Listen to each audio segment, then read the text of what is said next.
ପାଖାପାଖି 3 କୋଟି ଟଙ୍କାର ଜମି ଦେବା ନାଁରେ ଠକେଇ ଅଭିଯୋଗରେ ରାଉରକେଲା ପୋଲିସ 3 ଜଣଙ୍କୁ ଗିରଫ କରି କୋର୍ଟ ଚାଲାଣ କରିଛି। କେରଳରେ କମ୍ ଦାମରେ ଜମି କରାଇଦେବା ନାଁରେ 2 କୋଟି 83 ଲକ୍ଷ ଟଙ୍କା ହେରଫେର ଘଟଣାରେ ପୋଲିସ ଏହି ଗିରଫଦାରୀ କରିଛି। ଅଭିଯୁକ୍ତମାନେ ହେଲେ ଝିରପାଣି ଥାନା ଅଞ୍ଚଳର ଏଏସ୍ ସିନ୍ଧୁ, ମହମ୍ମଦ କୁମର ଖାନ ଓ ପ୍ରଦୀପ ପଟ୍ଟନାୟକ। ପୋଲିସ ଅଭିଯୁକ୍ତ ଏଏସ୍ ସିନ୍ଧୁକୁ ଆଜି କୋର୍ଟ ଚାଲାଣ କରିଛି। ଅନ୍ୟ 2 ଅଭିଯୁକ୍ତଙ୍କ ସ୍ୱାସ୍ଥ୍ୟାବସ୍ଥା ଭଲ ନଥିବାରୁ ତାଙ୍କୁ ରାଉରକେଲା ସରକାରୀ ହସ୍ପିଟାଲରେ ଭର୍ତ୍ତି କରାଯାଇଛି। ଅଭିଯୋଗକାରୀ ବିଶ୍ୱଭୂଷଣ ନନ୍ଦ କୋଏଲନଗର ଅଞ୍ଚଳରେ ରୁହନ୍ତି। 2024 ମସିହାରେ 3 ଅଭିଯୁକ୍ତ ବିଶ୍ୱଭୂଷଣଙ୍କୁ କମ୍ ମୂଲ୍ୟରେ ଜମି କରାଇଦେବାର ପ୍ରଲୋଭନ ଦେଇଥିଲେ।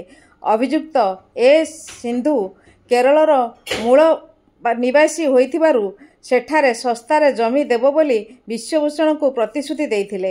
ବିଶ୍ୱଭୂଷଣ ମଧ୍ୟ କମ୍ ଦାମରେ ଜମି କିଣିବାକୁ ଯାଇ 2024 ଜୁନ୍ 12 ତାରିଖରେ କୁମର ଖାନଙ୍କ ଆକାଉଣ୍ଟକୁ ଟଙ୍କା ପଠାଇଥିଲେ।